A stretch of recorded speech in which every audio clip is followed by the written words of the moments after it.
start any good religions lately? Not as good as the ones started in these movies.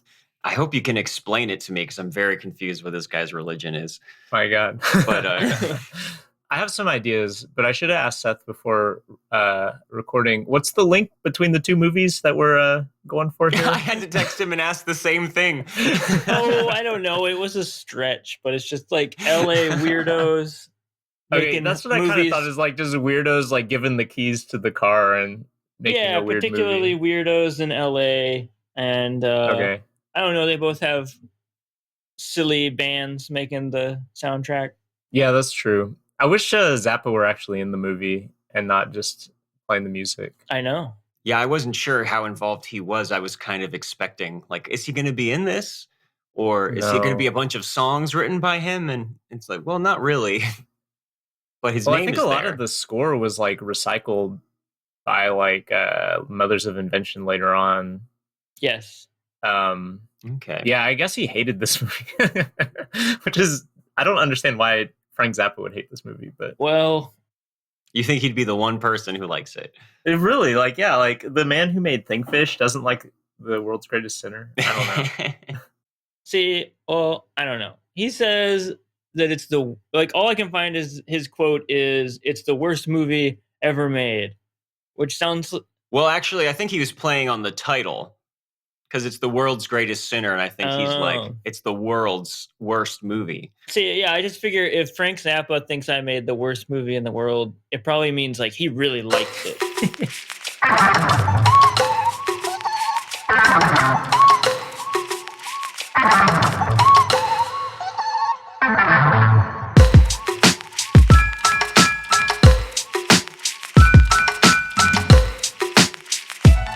Hello and welcome to Unwatchables. I am Mark Batavio. And I'm Seth Troyer. And today we welcome back Cinematary's Michael O'Malley for two crazy California cult curiosities. And if that's not enough alliteration for you, we will discuss the audacious auteurs behind them and whether these midnight movies are more Rocky Horror or The Room.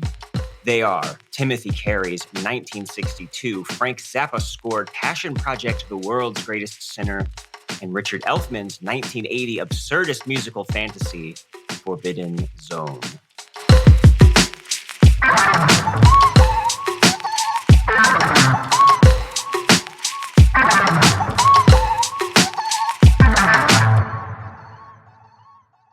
And here to help us get in that zone is Michael O'Malley. What's Michael, up? welcome back. How are things going at Cinematary these days? They're good. It's a podcast. Yeah, if it you is have a not podcast. heard our other episode or of the podcast, you're a fool. Mm-hmm.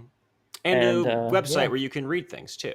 Yeah, although we haven't been producing too much writing recently, but yeah, things are going well. We're in the middle of we do like an annual Young Critics Watch Old Movies series where we kind of like try to go through like canon movies. We just did like Disney's Pinocchio and like Sancho the Bailiff. Oh, what a pair. Those are separate episodes, but okay. Both terrifying. Both heavily featuring child trafficking. So See, you can find the link between any two movies. That's true. It'll come in handy for this episode. Is that a jab at me for picking these two and pairing them? Because it's I won't pair, stand for it. sure. It's a gruesome twosome. They'd make Yeah. wonderful babies. How young do these critics get? I'm picturing like you're having like 10-year-olds on to talk about Sancho the Bailiff. The title is becoming increasingly inaccurate with the passing year. But it's relative. at the moment we're in our 30s, which I guess is young compared to like Richard Brody or someone like that. So okay, that works. Yeah, there's plenty of 30-year-olds out there who we're still haven't young. Seen Pinocchio. We're still young. Yeah, for sure. Well, last time we had you on, we talked about some really weird cult type movies by the preacher Ron Ormond, or featuring him at least. God, their titles are so long I'm not even sure I can remember them. Footmen, no, yeah, it's like If Footmen Tire You, What Will Horsemen Do? Yep. That's right. I think, and then there was like the Burning Hell. The Burning Okay. Hell. Which was a lot easier to say. Yes. Right.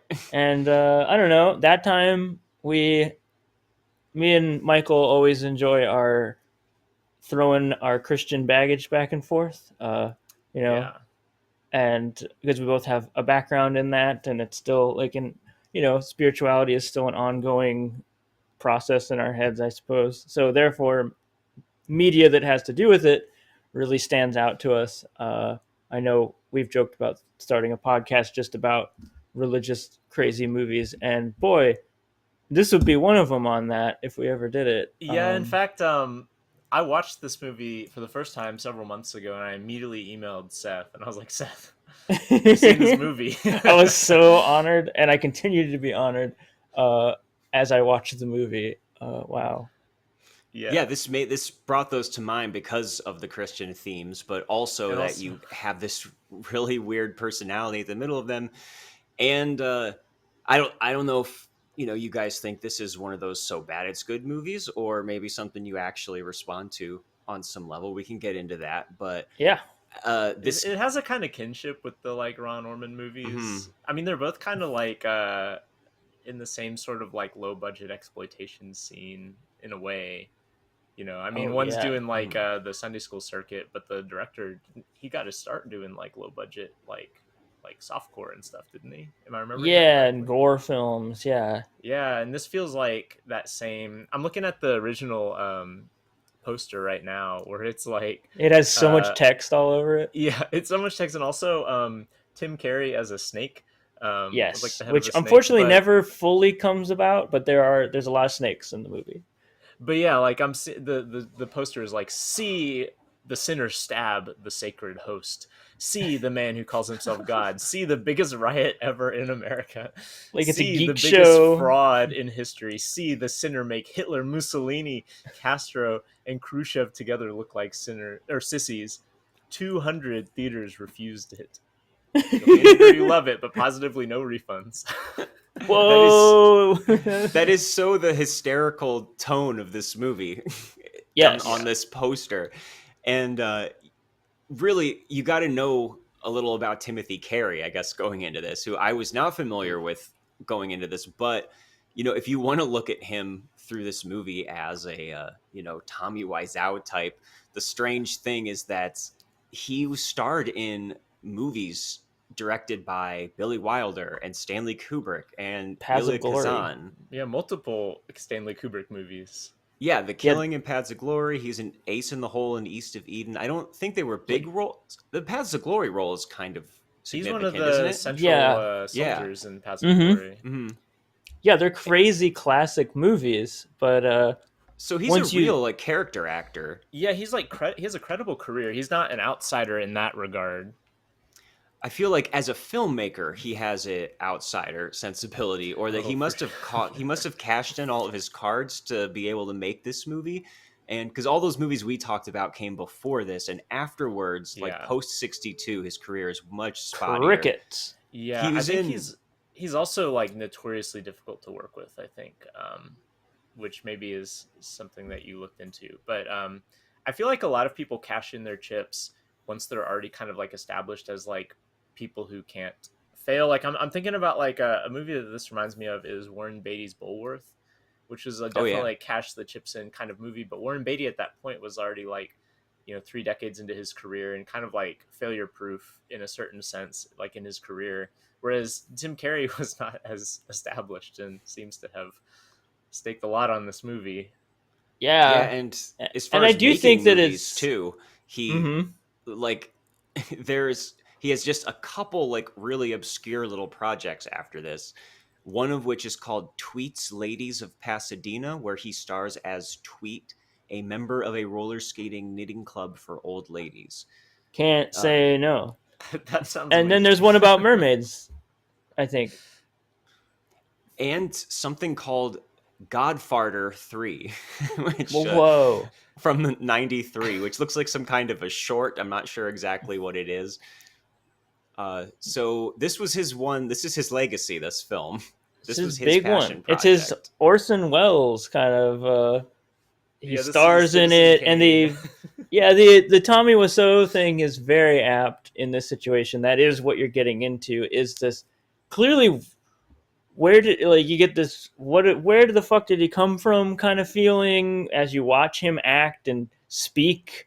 Not like he has a crazy accent like Tommy Wiseau, and maybe he's not quite. I don't know. It's a different kind of energy, but it is still this energy of, have you It's from spoken to humans before? Have you it's seen completely from movies another before? planet. Like Yeah. it's wild.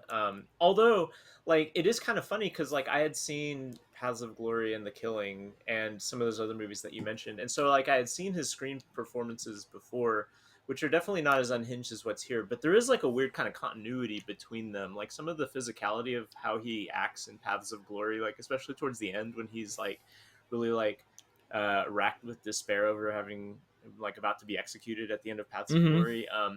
Like I do feel like that in a way like feels like you can tell it's the same actor doing those things, not just because of how he's acting, but some of the mannerisms. But like this has there's no breaks on this performance. Yeah, you Like can I tell he was a imagine maybe personality. He had a bit, sort of like who is that guy? What a wild guy! Let's get him in the movie. I could imagine that being kind of the thing. It's just this big weird guy, and if you watch any interviews with him, there's one in particular that I sent to you all that was just batshit. It's he's on the Art Finds Poker Party. I've never heard of that, but it's some no. like TV show, and it from the word go like he's asked one question and he's already standing up and his arms are outstretched and he's telling this story, and then the story goes on for literally 2 minutes, and then by minute 3 he's singing and he sings a whole song, and it's just it's just Well, he so talks much. about And how he wanted to sing the song in was it Polish or something? But he's like, you can't do that. oh You gotta wait, do yeah, Italian. right. And Yeah, it just keeps going. he's a very like Brooklyn Italian guy, and you can imagine getting stuck listening to him tell a story for 5 minutes. I don't Oh, think way I'd be stuck. longer. I couldn't leave. Like I find this guy so watchable. Like it's I can't look away. There's Yeah, like an incredible presence to what he does, and the even though it's creepy so bizarre. eyes. He has these strange eyes that do get me, and I don't know, like especially in this creepier modes of this movie, which he does become sort of a malevolent, almost satanic presence. He's like kind of believable as Yeah. like, I don't want to be around that guy. I'm suddenly frightened of this man. Do we want to maybe for listeners who haven't seen the movie, like, do we want to describe like what happens in this movie to a degree? So, uh, Well, yeah, and that's what's yeah, funny Well, too about Mally's this been on a particular podcast actor, before. because this guy clearly can be used by filmmakers in a way where they take advantage of him to give a performance that's good for the movie and serves the film within it. Here, though, like he's playing a charismatic kind of demagogue who seduces the masses, and I'm not sure that's really what he's good at doing, because oh, I that's the think he's good plot at here, it. right? He's an Well, insurance salesman who decides mhm. one day that he has some sort of vague goal that I never completely grasped onto, Yes, where yes, it's he's always like, ambiguous. Yeah, does he want to be? Does he want to start a church? Does he want to run for president? Because at different times, like he literally would just walk out onto the street and just start shouting vague platitudes and promises. Well, And the contradictions are things I definitely want to get into in the discussion because it is what I think is kind of interesting about the movie, uh, and for he sure. amasses a following and runs yeah, for president, basically. I mean, that's the basics, right? And I guess and it Yes, also starts to like go to his defies head. God. It yes, becomes like this weird messianic, like maybe antichrist figure. And he's an early yeah. rock and roll, like He's teen an idol for a early Yes, rock little and too. roller. Yes, incredible. which the It's whole yeah, and it does have this weird cartoonishness to the whole movie, which is this sort of it's from his perspective and the way he edits it also, and the way he decides like, yep, that's a scene and that's how that works, but also just in like the perspective and the way the plot is followed. I don't know, like because again the ambiguity here and the contradictions of his character work for me in a way that it reflects actual cult leaders. Yeah, Which it is really interesting that at 62, this is already like touching on like it feels like it must be riffing on Scientology or already anticipating New Age hippie cults and things like that. Already like poking holes in it and having like sort of a dark lookout on it. But anytime you actually research any of those cult figures, it like L. Ron Hubbard of Scientology, it is always these layers that you can never quite tell where they were Right. operating. In the same way, and in this case, it's because he's kind of bad at telling a story and kind of bad at writing a script and stuff. But the contradictory characterization that's like all over the place, like 1 second he's like, he it seems like he actually believes that he's a rock and roll god, and on the next page it's like, yeah, we're really pulling one over on him, ha ha ha, those stupid sheep. uh, is a lot like L. Ron Hubbard in that it seemed like part of the time he really believed things like this, and cult leaders really believe these things, and the other half of the time they're like, well, religion is the fastest way to make a buck, blah blah blah. I'm totally just in on the whole thing, you know. Yeah, I don't know. Like in a way, again, I'm glad y'all brought up the Ron Norman films because it does kind of remind me of like the kind of posture of those movies and a lot of like just blatant. Like I watched the fourth God's Not Dead movie the other day, just for fun. You're And so like a lot cool. of like real like religious fanatics. There is like a weird tension within them, which is that like how much of this is like, are you a true believer, and how much do you just have utter contempt for the people that you're, um, preaching to? Because like so much of this stuff, like in like those Ron Norman movies or God's Not Dead or like what we see in this movie, like from like the pulpit or the stage or whatever, saying things that like the person saying them must know that they're not true, you know, because they're just so outlandish or like they're just so shameless about it. But on the other hand, like there's a there's a conviction and like a almost like a kamikaze like element to like how they like just dive into like these like uh exploitative situations that I kind of find it hard to shake, because would you do that if you didn't on some level believe some of this stuff? Mm-hmm. And I feel like that's exactly like Tim Carey's like performance, like his character in this movie. Like he blows up his whole life. Like he like the movie opens with him like giving everybody the day off at his insurance agency, and then like when customers call he'd be like, I really wouldn't recommend buying insurance. Like he intentionally just like destroys his own life, but then yeah, like is total like a shameful con man throughout a lot of it. And I don't know, like I'm with you, Seth, where I feel like that there's something really like true and authentic about that that feels reflective of you know, I mean, even if you take like someone like Donald Trump or whatever, right? Like It's Donald totally Trump like comparable. He came to mind. Donald Trump totally is just like lying out of his ass all the time to people and just saying stuff off the cuff that is he surely knows is ridiculous, but he does actually like as an ethos like identify with the things that he's saying on some level too. Like he's not a total like hollow shell. Like he's a, you know, he's a true believer in some sort of core like kernel of the things that he's saying. And I don't know, like Timothy Carey's character declaring himself God like is in some sense like just politics for him in this movie, but at the end of the movie he is like calling God to like uh you know strike him down if God, the real, you know, Christian God actually exists. And I I don't know. I don't feel like that you would call out to God to strike you down if you also didn't believe yourself above like above people or like on a divine level on some level. I don't know. Well, I think it's important to note that he literally conspires with the devil. Yeah. And the devil has some narration at the beginning. So there is no question that this is a world where if there's a devil, there must be a God. Oh, I love the And folksy devil narration at the beginning. Oh my god. He's like, this right. is So there's no Clarence. ambiguity Oh, about that. And He there's like a actually snake like starts on the working for screen. Satan.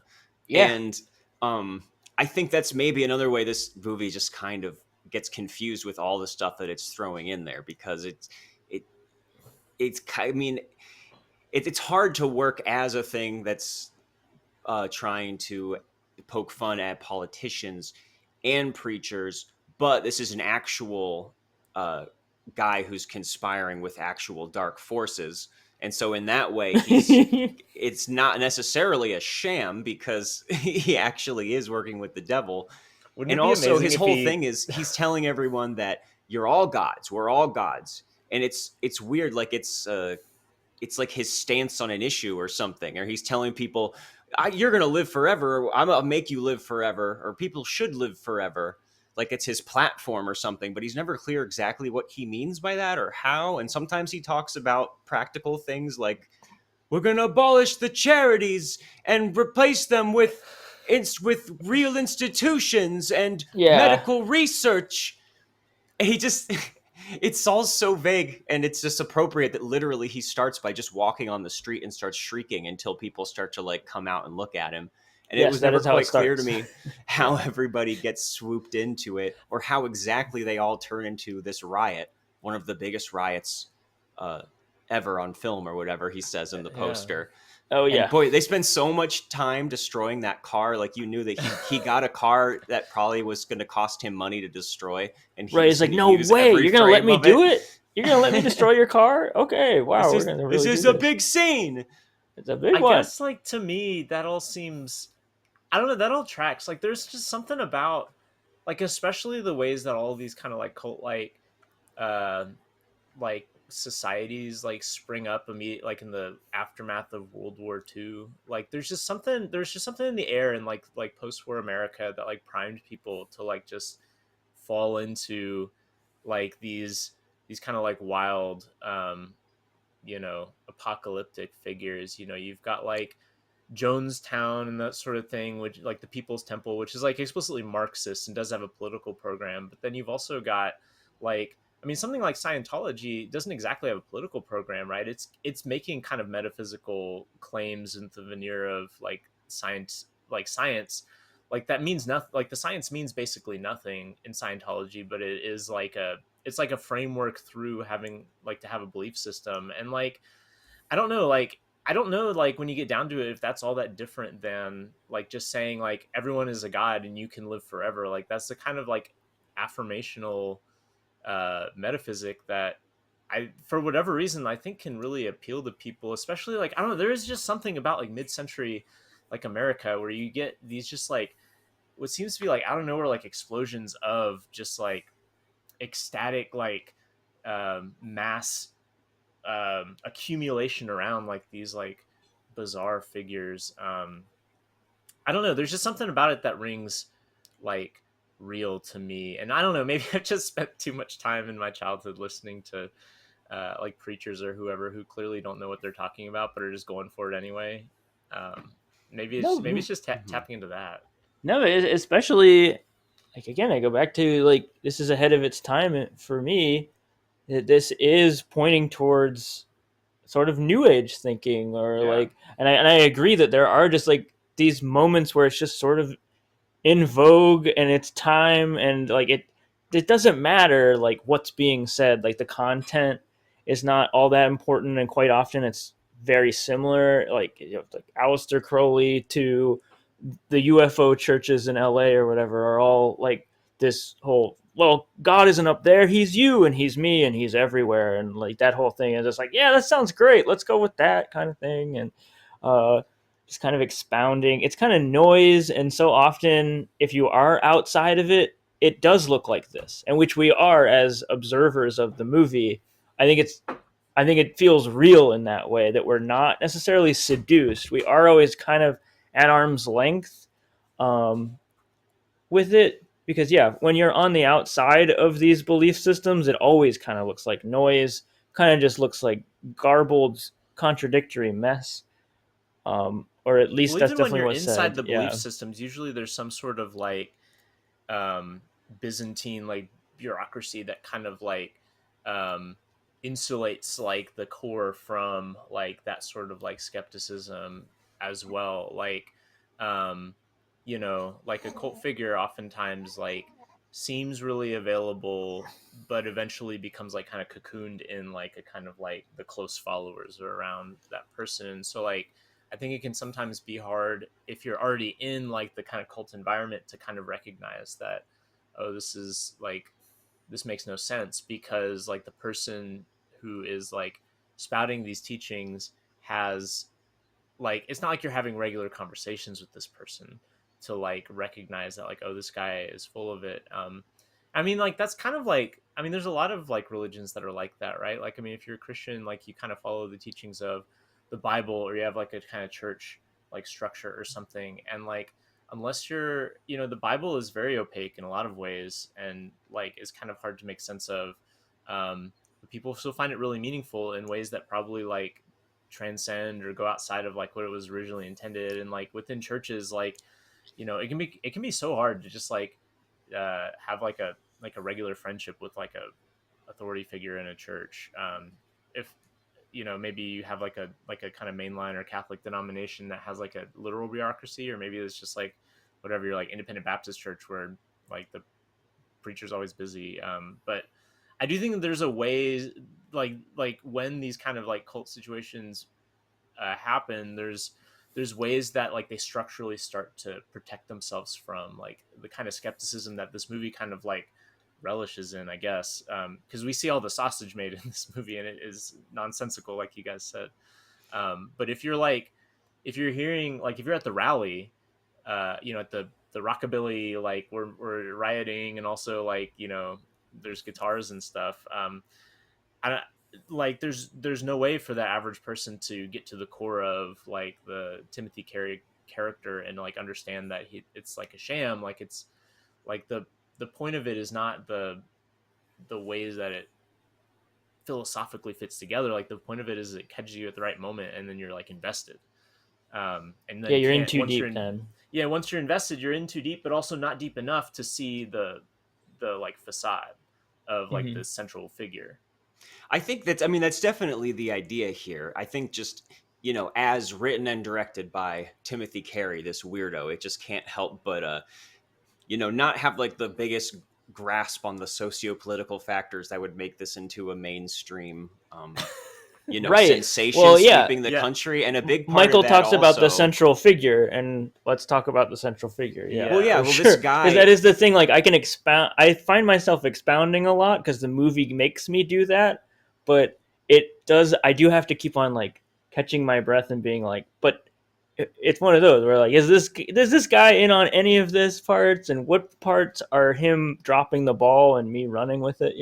Well, and this Right. actor is, he has this strange slur to his voice. He's cross-eyed and sweaty, and He sounds drunk all the time. Yeah. and I'm not confident he's not. yeah, exactly. So it's an odd figure to put in here, and clearly this is his baby that he's put all of this stuff around him. But it's almost like, obviously this movie wants to be like, a face in the crowd was the biggest one that came out to me, or All Right. the King's Men, or something It's like that. it's like a face in the Rockabilly crowd Messiah. directed by John Waters. Well, yeah, Yeah. like it would be great. like if it was conceived by like, I don't know, like a 13-year-old or something. This would be kind of like the broad strokes of just how they would imagine it. And the way that he becomes this teen rock sensation is so funny, because the fact that this was in 1962, and he's clearly, I can feel him being reactionary towards Elvis and Chuck Right. Berry and early rock and roll. This is just a few years before the Beatles came on Ed Sullivan, and his understanding of it is so like, he gets a guitar, but he never, I don't think, ever actually plays a real chord. It looks like he's not even trying to make it look like he can. Like, he actually is No. just strumming like a cacophonous atonal chord the whole time, and it just makes the young kids go crazy. Kids who can't even vote, by the way. And Which is very rock and roll. the way that he is just like, he convulses and shakes like he's literally being electrocuted or like writhing on the floor. And then he has to be convinced to put away his guitar to run for president by the devil, as if that would make any difference. Yeah. I don't know, man. Like, there's something about that that's real. Like there's like a, like that kind of like ecstatic, like on stage performance. Like, I mean, that is kind of like, I mean, a lot of these like rock rock pioneers like came out of like church and came out of like charismatic churches, like Little Richard, or he's coming direct, like a lot of his like performances like directly taken from like the kind of like ecstasy of like a worship service, just like kind of transposed into like a secular environment. And like I don't know, like But I'm those not people saying could play guitar or those people sing could, or you're right, even do a you're right. song, or not be in their 40s. Well, I yeah. think I think like Timothy Carey putting himself in this movie is like an act of hubris that like does like sink the movie on some level to be any sort of like real like reflection of reality. Yes. Like it's just one surreal step too far. But I think that like the socio-political point it's making is one that I think in 1962 wasn't quite like facile yet, in like a pre-Tommy world. Like the idea that like rock stardom could propel someone to like a almost like a religious figure to people. Like I think that like especially pre-Beatles or whatever, like looking at someone like Elvis and deciding Elvis could be like the messiah to people if he wanted to, and then thinking, but what if Elvis was gonna like be the messiah to people? Like I don't know, that's in 1962, that's an interesting thought experiment, but to put it within this like extremely dissonant movie, I think makes that thought experiment more interesting, because it's not like this kind of,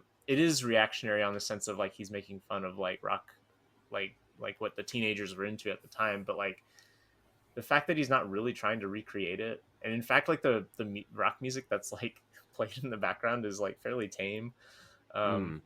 For like sure. I don't know, there's something like transgressive about it, where it was more about like it reminds me of like noise or performance art, or like no wave or something like from like the 70s, more than it does like directly riffing on Elvis. And maybe that's just accidental, but I think it's wild, honestly. He's just bashing the guitars. But yeah, it is this added layer of, I don't know, I would just say hilarity to it that comes from the fact that he is supposed to be this enigmatic, irresistible figure, and he's betting all these women, of course, and he's just a schlub of a guy. Yeah. Like It's he's so like wild. he's not well spoken at all. Like if anything, you notice in every single scene that even like everybody else is a no-name actor too.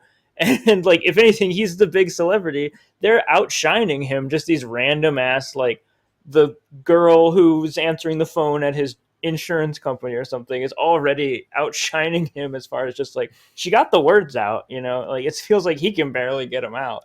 And it's just funny that like it just juxtaposes, it makes it even more dreamlike, like it is like a fantasy he's having or something. It's like, very Tommy Wiseau, the way that he constantly is finding himself with, women that he's betting, including Yes. a very uncomfortable scene where a girl tells him that she's 14 and then follows to have a long makeout scene. Yep. He with resists her. for all of 5 seconds, and then I suppose I must, since I'm Jesus. But then he's The talking to superhuman. talking He's to a like maybe a superhuman. 70-year-old lady, and when he leans in and gives her like the biggest, sloppiest kiss I've ever seen. See, that's a commitment to the bit, though. that kind of balances it out in a way. Yeah, But you're right. The median age is there is a lot like to enjoy just the inadvertent laughter in this movie. Like, the way that he's convinced that what's really going to pull them in is if he wears a giant, fake, completely perfect triangle goatee that he takes on and off at will, like throughout the movie. Yeah, like it it's gives him fake. powers. And then the guy is like, you should put this on, and then if you like it, you can grow a real one. And then I think he just always has. He never grows the real one, but the whole rest of the movie, he's got it on for some reason. And it never becomes apparent. I don't know if like maybe it's supposed to be a visual cue for the devil, like he's got a goatee, he's devilish or something. But there's nothing really there as far as why that has to be a big prop in the movie. But it's just so funny. And I mean, it's just having a climax where he decides he's going to test God by sticking a pin through a blessed host through the Eucharist and seeing if it will bleed. I mean, it's just funny. So dramatic. And he stabs the hell out of it too. The climax is wild because he's walking up to the church and the music is blasting. It sounds like Holst or something, like really like, whoa, something's going to happen. He's going to like kill a priest. or he's gonna steal something real important. And he does, like, finally, after, like, I mean, kind of just, again, these meandering weird editing, and like the meandering scenes are so strange. He's just sitting in the pews throughout the whole thing. We're not sure what he's gonna do. It almost looks like he's second guessing at a certain point. He's like emotional, but I don't know, he might just be drunk. It's really hard to tell where he's at acting wise sometimes emotionally. And then he goes up and he steals something, and it's like, whoa, what did he get? And it's just like the music cuts out really quick, and it's just a little wafer, and he's gonna stab it a bunch of times while yelling at God to make sure it bleeds. And it does indeed bleed, though.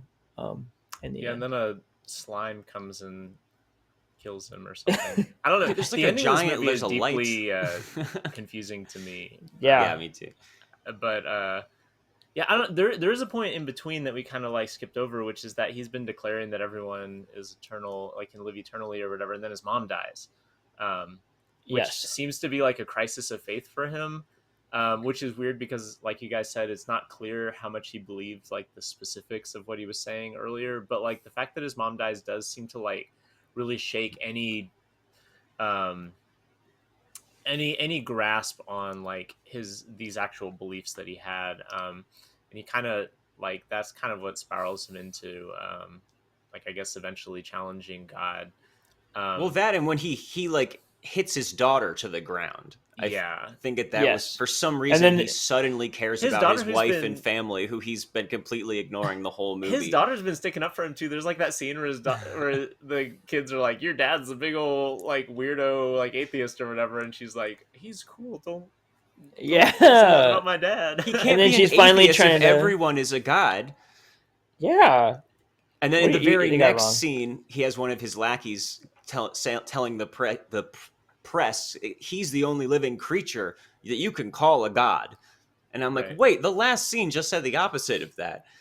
Well, Yeah, they're I mean, I don't know if He's the only one that's superhumans. who's intentional like or not. transcended They're not God. to that. He's the only one who's ascended to that plane, and everyone else just has to follow him up there. Well, the Maybe. followers are still followers. One of my favorite jokes, I mean, it's not a joke, I guess, but it's just hilarious, like Dr. Seuss shit, that they all wear, the followers wear F's on their jackets for follower.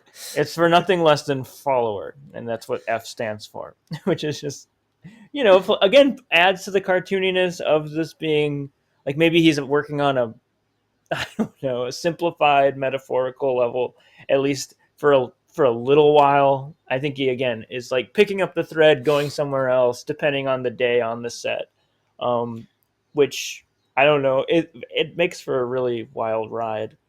I totally forgot too that he actually makes them call him God. So Yeah, his in name every is God scene, Hillard. He like God officially Hillard. changes his name. Yep. so every scene they're like, "Are you ready to go out now, God?" Or "Hey, God." Just these guys asking, "What do you want to do now, God?" in monotone voices.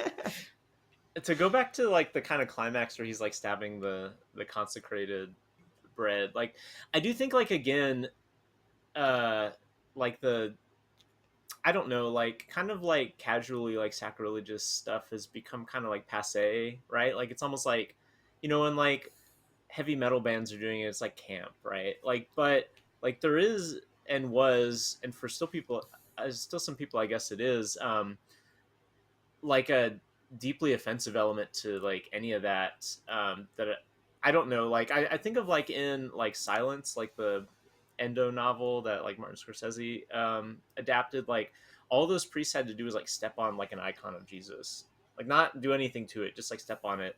And that was like such a deeply consequential thing that they would like be tortured instead of doing it. And like I can imagine like in 1962, Totally. like scandalized people like watching someone like stab consecrated bread on screen, and it being like the most like satanic thing they've ever seen.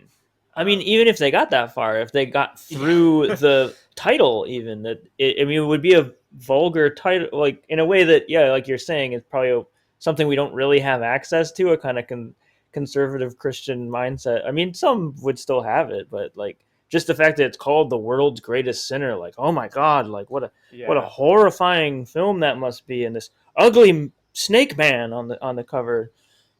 Well, I think it's the Yeah, exorcist effect where you're seeing things that on the surface could be shocking or people would call sacrilegious, but really the movie itself is affirming the power of those things and is Yes, moralistic about that. And it is funny too how specifically Catholic this is, where as soon as he starts considering, well, maybe there is a God and I can repent, he means like the Catholic God with the consecrated host, even though naturally. he clearly doesn't understand the whole transubstantiation thing if he's expecting it to bleed like the wine's the blood. But he's got some kind of an idea It's a there. metaphor, Timmy.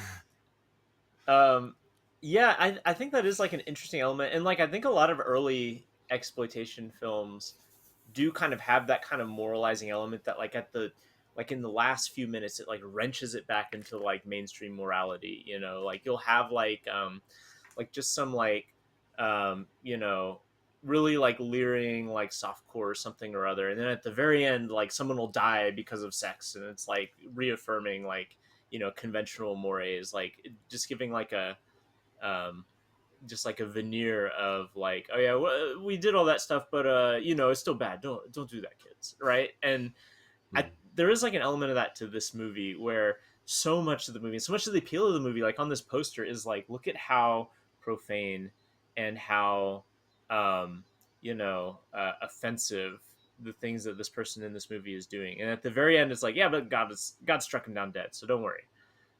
Yeah. And I don't know, like there's like that to me like fits back in with like the cult stuff, about like, do people really believe this stuff or not, right? Because like um I think there's like a kind of archetype of like the kind of like greasy like Hollywood, or not Hollywood, but like the greasy like LA like porno director or whatever, who just like is just cynical and everything like is just for a buck, and is like, there's no real like ideology except like self promotion there, and like all the political like vanguard stuff that happened in exploitation films like is just like a means to an end there. And like I think, but there's a real question, because this movie is so singularly the process of like the product of Timothy Carey. Like, is it this kind of cynical thing where he's like, oh, I'm going to show all these exploitative like shocking images, and then like comfort the audience, like comfort the moral schools at the very last minute, by like reaffirming Christianity and Catholicism. I don't know, like there's such a, it just feels so deeply contradictory, even that. Like so much of the movie is about just reveling in um the kind of like uh you know blasphemy that this guy's doing, that it feels like almost disingenuous that God strikes him down in the end. It revels in it, but I do think it is vilified. I almost in every case, in most of the cases, it feels like he is his dissent is just that. It's a dissent in the context of the movie. I feel, Oh, um, I agree that that's like the narrative like trajectory, but in terms of like what this movie is interested in, like it yeah, seems far more interested in images of sacrilege than like sure. any sort of like conventional like the like theology. Again, Um same with the morbidity of the Ron Orman films we were talking about earlier, yeah. which are they start as like, oh, okay, this we're listening to a preacher, and then all of a sudden, like, why are we spending so much time looking at gore and like Christian martyrdom, like to the point of almost it feels like fetish or something, like it's insane. Well, yeah, and his turn, Yeah. his turn into this moral quandary, is not at all convincing. It is really just tacked on there at the end. So, I mean, you're Yeah, right that it is like all exploitation films that I believe are like fundamentally conservative because they're about in the end about restoring order, and that the norms that are being transgressed, they're usually punished for it, and they are reaffirming those norms in the end. This doesn't necessarily fit quite into that template, but It's just too unhinged. Like it had like on paper it does feel like that template, but watching it, I yeah, don't, it's just, it doesn't it's have a such good a enough handle transmission on it. from another galaxy that like I that's why it feels like John Waters or someone like that in that regard, where it just is like this singular sensibility, um that even when it's conforming to like tropes or whatever just feels so off that it's hard to feel like those tropes like are meaningfully um like engaged in like like a moral or political paradigm that matches anything. I don't know. Yeah, he Well, stumbles so much in his telling. It does. I just always go back to him being an inconsistent writer. I can tell he has like the movie was probably a few different ideas depending on when you talked to him, and one of them was probably something that matched up more so with the ending, which is like there's a man who wanted to do such naughty things in order to see if God would come down and yell at him or something. And it's just like, but that's not what the movie is. It's also about the politics and the lies that the church tells and blah blah blah blah blah blah. But I it's mean, weird though what is because interesting that in the act is always like he can't help but expose himself and his own psychology constantly and his own contradictions like kind of on accident, and that's why it's interesting to me to for watching it. Right. and one thing I want to make sure I touch on we haven't really talked about is that there is a lot of technical like ineptitude in here, mostly in the editing. There's very awkward like Yes. editing rhythms. A lot of times it seems to like cut people off before they're done saying their line to go to the next scene, or like a totally random cut in the middle of a conversation to just watching them from outside a window, and suddenly you can't hear them and then it goes back, but for no I discernible loved reason. that one. Like I was so confused by that. There's like stock footage, of crowds, and he's supposedly talking to amassed crowds outside, but he seems to be in like a dark room talking to them. Yes. But I actually think like the cinematography in this movie actually looks good. Like the black and white is very like luminous and inky. There's early scenes where he's in the bedroom with his wife that I was like, this actually has a like kind of mood to it. And Yeah, I saw there's there a was gothiness. Yeah, there's four cinematographers, four on this cinematographers. movie. But one of them is Edgar G. Ulmer, who directed a noir classic Detour from 1945 Whoa. and The Black Cat from 1934 with Bela Lugosi and Boris Karloff. And those are very stylish, well shot, well like lit movies. And so I kind of want to give him all the credit for Yeah. how it actually, if you disregard the editing, this is actually a good looking movie, which makes it all the weirder. It doesn't have it doesn't have like a backyard look to it, like a lot of cult movies do. I That's think that editing a is great also point. like part of why we have some of the questions that we do, because it makes the narrative considerably more confusing than it might be otherwise. Right, like Because of why are you holding on this? Why is this scene elongated to the like yeah, it like calls cut your off, like attention or yeah, for sure. yeah, all like, and it lacks like establishing shots and things that would like kind of like frame it within like some sort of geography. So sometimes it's like not clear, is this later on, is this meant to be the same scene?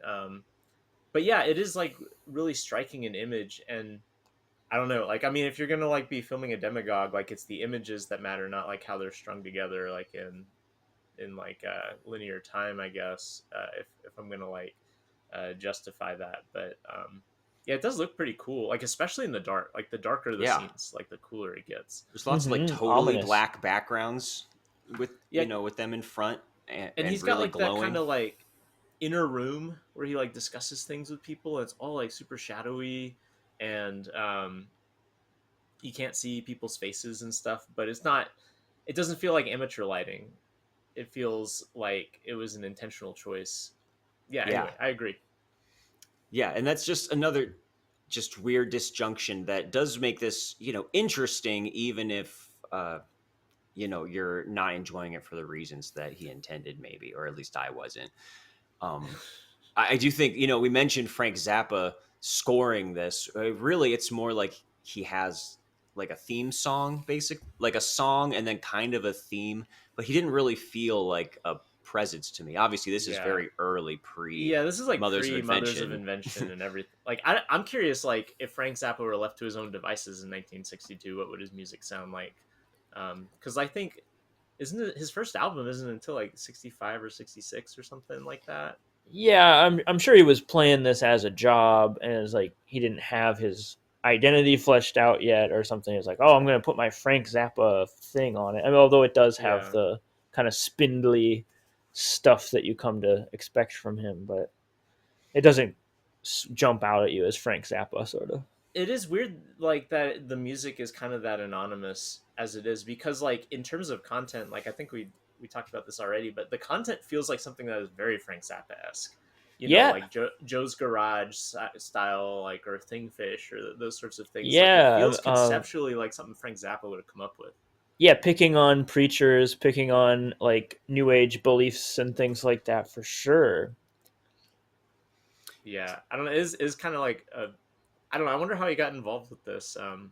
Just because it feels That's a good almost question. serendipitous that he's on here. Because at this point, he's the most notable name connected to I, this film. I read that it was something boring, like his dad knew Timothy Carey and was like, "Oh, my son can write songs or something," you know. Yeah, that's wild. And that's That how the artist formerly known as Zappa, he's just credited as Zappa in the credits, got to be in this movie. Which the credits and yeah, the opening and ending credits are really strange. They uh, have all these weird animated twists, and like especially at the end credits, they're like cinematographer, and you see a camera coming out of the darkness or something. And there's a weird moment at the beginning too where this the title comes up and it turns red. It's mm-hmm. one of two moments in the movie where color is implemented. Yeah, Um, yeah. I which was the other one is rewatching this, when and when it the turned real red, I was God like, comes. when it turned red, as I was rewatching this, I was like, man, did I forget that this movie is in color? Like, and then it goes back to black and white. Mm-hmm. And why does it, speaking of the credits, why does it end with very prominent text saying, "Judge not, lest you be judged," like Who quoting the knows? verse? Like, Yeah, what does that have to do with anything that we just saw? Yeah, yeah. Don't you judge him. Like, he wasn't maybe judging anybody. I don't think anybody was. Certainly, the lesson isn't not to judge him. It's called the world's greatest sinner. Like, I don't know. maybe Timothy Carey knew that he had a bizarre movie on his hands. He's like, they better not get onto me for this one. Yeah, yeah. You Don't judge me, guys. guys. He maybe And just, in yeah, that was like one of two Bible verses he actually knew. So he just yeah. threw it in there. Also, equally seems like it's prepared for its midnight movie, sort of being paired with like horror movies or something. It ends with the beginning, you know, at the end, and sort of ominous letters rather than the ending. Yeah, I wasn't sure what to make of that because there's Uh, no discernible point, like path forward at the end. Like God pretty definitively puts the stop on everything in this movie. well, Yeah. does he, or do you think that Timothy is somehow going to be? He found God. He's like he drove God out, you know, with his blasphemy. He came out the other side, and it worked. Like God is here. Who know? Like is this was this his way of becoming the ultimate capital F follower of God? And now God, I don't know. That's how I Yeah, kind of felt. it Must is be what happens next. I feel like. maybe like a kind of like apocalypse sort of thing where God is finally like revealed. I don't know. Like it is funny though that like God just allows all this other stuff to go on in the movie, like including like just rampant like blasphemous statements by God Hillard the entire film, and the only time that God comes down and does anything is when like God Hillard just openly challenges him and starts sapping the With a communion needle. Cracker. with the needle, and then God's like, "That's too far," and comes down. I And he don't waits know, a like while, too, before he comes around. First, it doesn't seem to work. yeah, because he Yeah, like he goes thinks home about it. or something, right? Yeah, I was very Yep. confused with exactly what was happening, what drove him to run back in the room, and then it's And the like there was a like big light. the trail of slime. What's going on with that? Like I'm I confused by I that. thought it was blood. Like it's a Or trail of blood. blood that came from the cracker or whatever, Like, that right? would make sense, but it It just doesn't look doesn't like look blood. It like it. doesn't. It's No, it like. doesn't register at all. I think it is just to be like, oh yeah, I forgot this is going to be in black and white, and we're not doing a very good job with our props. He I Yeah, probably don't was there's know. the like last person to ask who would know. if you Yes. guys if you guys have ever tried to make movies before, like just with I remember like as a teenager, like we'd have like a movie camera, we were trying to make movies, and like there is something about like your utter ineptitude at all like film technique means that things that should be straightforward, like you really struggle to evoke. Um and I Yeah. think that this is the moment in that movie where this that happens. Like I think a lot of this movie, at least for me, maybe not for y'all, but for me, like the weird like jankiness of it is a feature. Like it just makes the movie more interesting. But the end becomes really opaque in ways that I don't know if it's supposed to be, because it feels like the technical reach does not um is like outside of like what this like crew is capable of. No, Yeah, that's such a good point, because that's so often the case that you talk so much with the people you're making it with, and you've drafted whatever it is, even if you've just written a short story or something.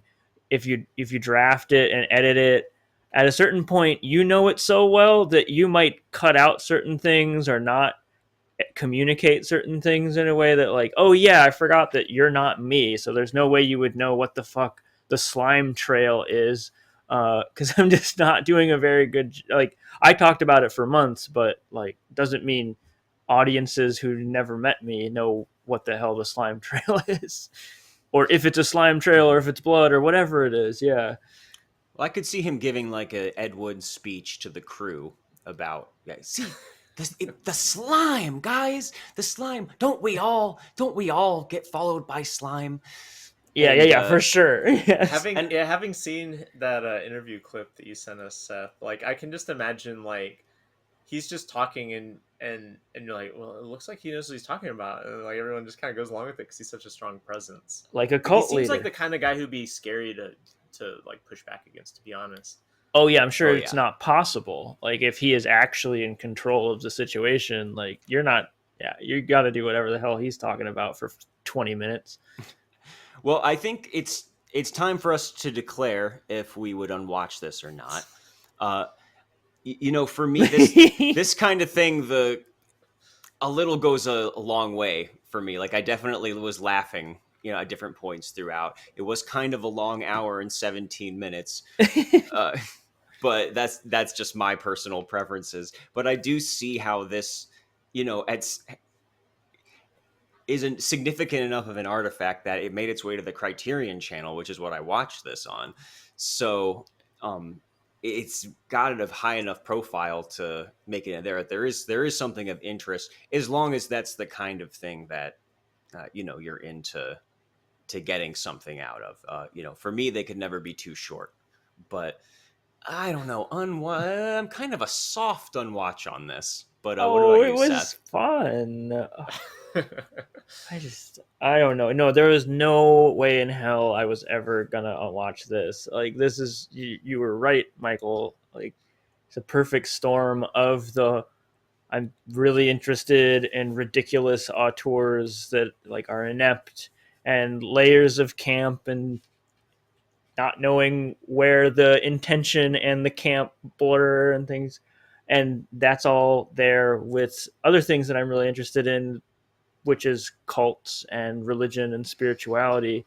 And especially like around this time, like this is sort of a mysterious time by comparison of like what was to come, like the 60s and 70s, and like what really happened later. But it was already brewing even just when we got back from the war. So it's interesting to see a movie in 62 before it all really started rolling, that's dealing with this kind of thing. So yeah, I'm totally into it. And this guy, I wish there was maybe just one other movie by this guy that was just another swing at whatever the hell's going on in his horrible weird head. You're not Oh, going you to don't check want to out The watch Godfather? Part 3? Yeah.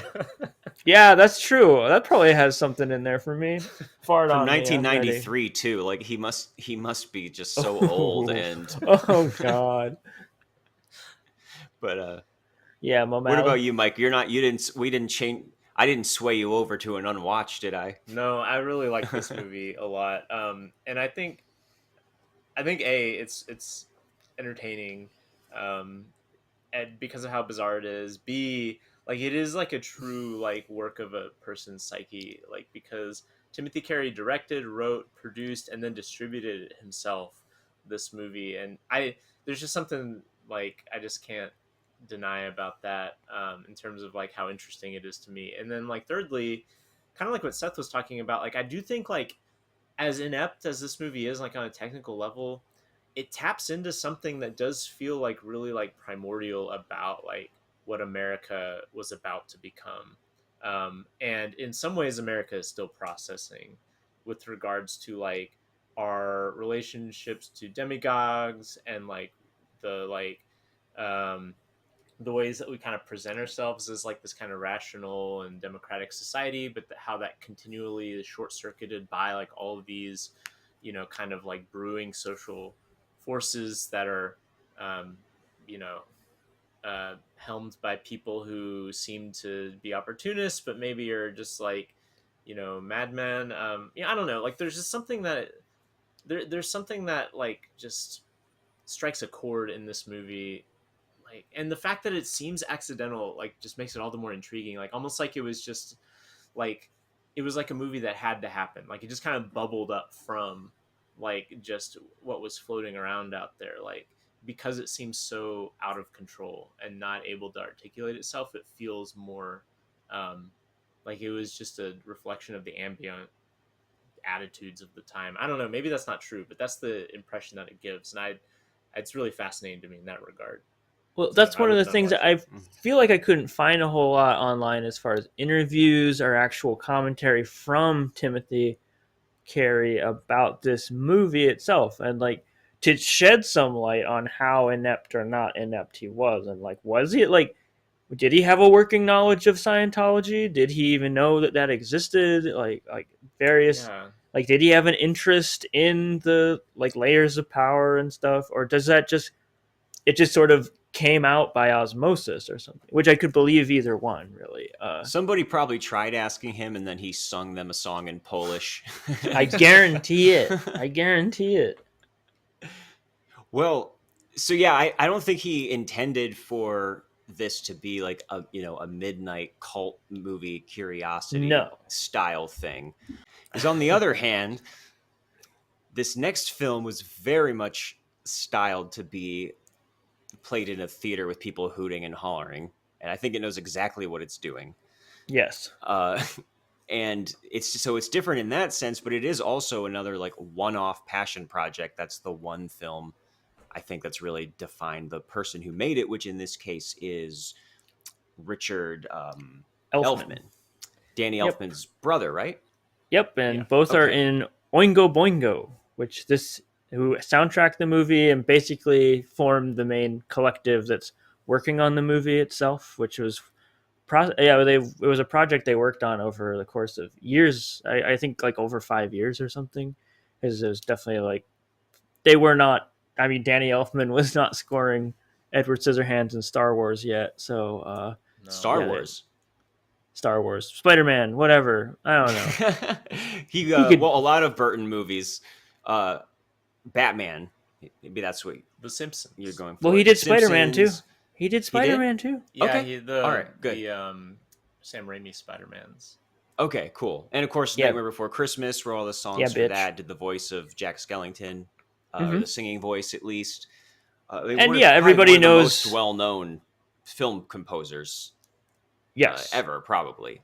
And he also composed this film then, which Yeah. has some kind of actual songs in it, but Yeah, all done by Oingo Boingo, which if you you would know them if you heard the song Weird Science from the movie Weird Science. Mhm. That's probably their most notorious song, but I don't know, they're like a weird sort of, I don't know, I guess like a new wave, more new wave forward Talking Heads, but they have a They Might Be Giants thing going on where there's sort of joke songs. There's a joke going on to a lot of the songs. well, and apparently they movie, they started sound out a as lot- a musical theater troupe, right? Yeah. That's the whole. What Yeah. would they call Mystic Knights of the Oingo Boingo or Yeah, something? conceptual artists, kind of. Yeah, they sound a lot more to me like I don't know if y'all have listened to like early like Brian Eno albums, like Here Come the Yeah. Woodmans or those sort of things. Like it kind of is that like kind of like, oh, we're being kooky and strange and Yeah, Or Sparks. Glammy I thought of Sparks whammy. a lot. Sparks, Yes. yeah, Sparks During is this. a good connection. yeah, very theatrical rock. Yeah, because I'm like probably a lot of people where I just was familiar with like Weird Science and that sort of thing, and which they're like kind of new wavy, but they're not particularly weird. But they're weird here, man. Yeah, Well, I think You know, you brought up, Mike, a couple times John Waters during the last conversation, and I think that applies tenfold here. That was, Yeah. to me, this very much seemed like something that John Waters, like this is what something that he made would have looked like if in his early films he had even like the tiniest amount of visual invention or skill or style. Where This kind of the looks like Desperate Living. I don't know if you guys have Yeah, seen Desperate Living. It kind of reminded me of that a little bit. yeah, the yeah, that was one like of the ones we covered on the cardboard podcast actually. castles, yeah, all the sort of kitschy, stagey props and everything. Yeah, Yeah, but like this is everything much more. clearly looks made out of paper mache or cardboard, but that's sort of the point a lot of Yeah. the time. But there's also like stop motion mixed in with live action sometimes. We have this very Monty Python and the Flying Mm-hmm. Circus esque, like Yeah. kind of cut out animation style going on, just on and off, not the entire movie. Mostly It's when they're zany. passing through the sixth dimension's intestines to come out of the little butthole that puts them in the sixth dimension. That's very John Waters, I think, Yeah. too. Yes. They come out with these little poop shaped pillows too that they land It's on. very charming, and there's a little fart effect every time. Yes. Yeah, yeah. John Waters and definitely like Danny Elfman would go on to do is team up with, and I assume they were friends at this point, but Tim Burton. There is like sort of a kind of creepy, gothy, but still very cartoonish style going on here that at least, especially if you watch, there's two versions. There is a black and white version. I think that's the original. And then there's a colorized version, which looks more like, I don't know, like a Technicolor old movie. It still has an old movie look, but especially the black and white version, which I prefer with some caveats, which we'll get into. Like that one gives a lot of like Tim Burton style to me.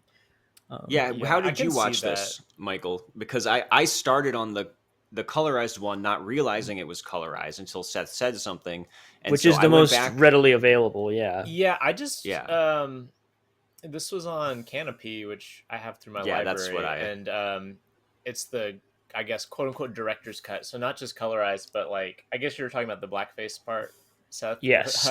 It has that the Which is my digital caveat. the that's been digitally removed, and they're like green now or something like that. Yeah, they're like green, or they make them like no, they're not. It's not blackface. It's a clown, and they Yeah, changed. yeah. They even changed the voices, which are like in the Oh, original did are they? very clearly like over the top. Like not all of them, but certain ones they do either shorten or like kind of change the voice. Uh, Okay. yeah, Yeah, which so is I didn't definitely where we get into realize unwatchable territory with this movie. I didn't realize until after I had finished it and then started reading about the movie that there were multiple versions of this movie. So I watched the one, I guess it's called the director's cut, that's colorized and has the blackface changed. Yeah, and I watched basically the second half in black and white, which is where the blackface part happens. So I Oh got the yeah, worst of both worlds great. with Oh, this. But that's the thing though. The very first scene is a character who's described as a pimp, and he is in the black and white version. It's pretty hard to picture it as anything other than a minstrel-looking character running out of mhm. this house, which is the house that the main characters live in the movie later after this guy runs out because he runs out freaking out because the entrance to the sixth dimension, aka the Forbidden Zone, is underneath the house. So right from the get go, if you're watching the black and white version, you might be ready to turn it off. Yeah, there's a Um, lot in this movie that is like riffing on like old cartoons and stuff, like trying to be live action yeah, cartoon, and Fleischer like Brothers, Betty Boop, so you many know. of those old cartoons, like even if they don't like show black characters or overt minstrelry, are kind of like based on the tropes of minstrelry. And so like for me watching this, for a lot of it I was like unsure, is this is this like racist, or is this like inspired by racist stuff and is therefore like kind of transitive property racist? Like I was having a hard time with some of that, because like even in the colorized Mhm. version there's like um some pretty heavy like stereotyping and like Mm-hmm. voices and stuff that Yes. is pretty uncomfortable. It does feel like transitive racism to me because there's also like the really old Jewish guy who's the currency trader when they Apparently, get he's down just playing into himself. hell. That's what Richard Elfman said. I don't know if you looked that Oy up. vey. I Yep. can't- Yeah, like that's like he's his like it's like a family mhm. member or something, and he's like Yeah. that guy wasn't acting, and he's like credited as the same name, right? Like it's Herman Yeah. Bernstein playing Mr. Bernstein. I don't know. That feels like kind of a cop out to say that he's not a like a I mean, there's a Jewish reason that they stereotype, chose but him to put him in there and make him the currency exchange guy. Oh But yeah. yeah. uh, it He's made me my think of the cousin. Ralph Bakshi movies that we watched too, with that For traffic in sure. those caricatures, and it's more like they're just being careless and zany with them in a very 1980 way Yeah. than it Very is Yeah. Gen something X. that's trying to be actively Yeah, offensive or anything. this feels very much of like that kind of late 70s like punk, like that kind of became new wave where they'd be like throwing like a swastika on something and they're like, "Ha, isn't it edgy?" Right. Um Yeah. it feels like um of that same ilk, before kind of, I guess, I mean, apparently Richard Elfman says that he kind of regretted some of the like the blackface stuff like soon after filming it, but they didn't have money to go back and refilm or something. Like that's what he says, at least. Yeah. You can tell that must have been a part of going back and redoing a lot of this. Um, I don't know. Which is good. I mean, ideally they went out into the world and learned a little something, and life He went didn't on. regret it enough not to release the movie with the blackface in it, though. So Well, initially, yeah. yeah. And just For so sure. so everyone listening gets an idea, I mean, the plot of this is really just a clothesline to hang all of their crazy gags and visuals on. But there is this forbidden zone in the bottom of this house, and after the opening scene, it flashes forward to a family living there, and for some reason, the family has one member with a super thick French accent, one's like a little old man in a Boy Scout uniform. Yes, who's It's supposed to all be just playing like a complete little boy. nonsense. Yeah. Yeah. Yeah, and there's scenes in their schoolhouse which are just The there, schoolhouse to is be there. wild. The schoolhouse is insane. And they do eventually end up in the forbidden zone. The one is kidnapped by the king or something, who's played by Yeah. I know his name. What is his He's name?